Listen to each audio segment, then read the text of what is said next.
Salut les amis, nous sommes en mode déconfinement. C'est la joie, c'est la fête. Bon, attention, hein, il faut se déconfiner avec prudence. On suit les autorités dans tout ce qu'elles nous prescrivent. Hein. On met des masques, du gel hydroalcoolique, des combinaisons spatiales. Si vous en avez une, non, je plaisante.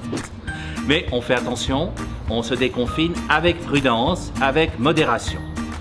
Le déconfinement, ça veut dire qu'on va passer des portes, comme celle-ci. D'abord, les portes de chez nous, on va sortir de chez nous pour aller revoir le monde qui a changé, parce que, évidemment, les jours sont beaucoup plus longs, il fait beaucoup plus beau qu'il y a quelques semaines.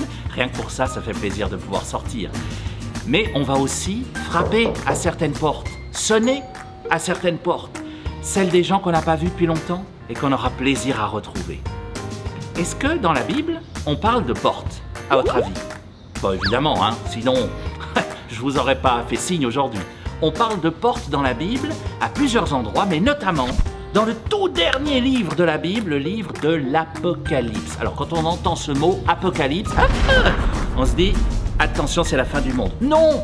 Fake news, c'est tout faux. L'Apocalypse, ça veut dire la révélation, le dévoilement, le décodage en fait. C'est un décodeur ce livre.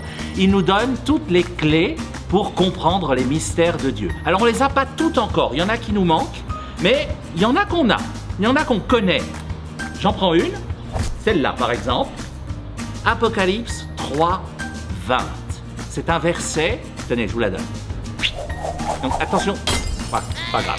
C'est un verset où Jésus nous dit « Voici, je me tiens à la porte et je frappe. Si quelqu'un entend ma voix, j'entrerai, je prendrai mon repas avec lui et lui avec moi. » Alors c'est le défi que je vous propose pour ce déconfinement. Chaque porte que nous allons passer, on peut se demander si on prend Jésus avec nous pour le repas qu'on va vivre à l'extérieur. Que ce soit la porte d'un restaurant, on va en passer, mais que ce soit aussi la porte de nos proches ou la porte de chez nous quand on revient.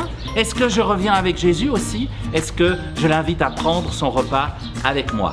Et puis quand il dit ça, Jésus, je me tiens à la porte et je frappe, il parle aussi de la porte de notre cœur. Ah ouais, ça a des portes, un cœur, forcément. Il frappe, est-ce qu'on le laisse entrer dans notre cœur ou pas? Ben, c'est aussi le défi de ce déconfinement. Après tout ce qu'on a médité pendant toutes ces semaines à se dire qu'il fallait que le monde soit meilleur après, ben, ça dépend de moi aussi que le monde soit meilleur. Ça dépend de toi, ça dépend de chacun de nous.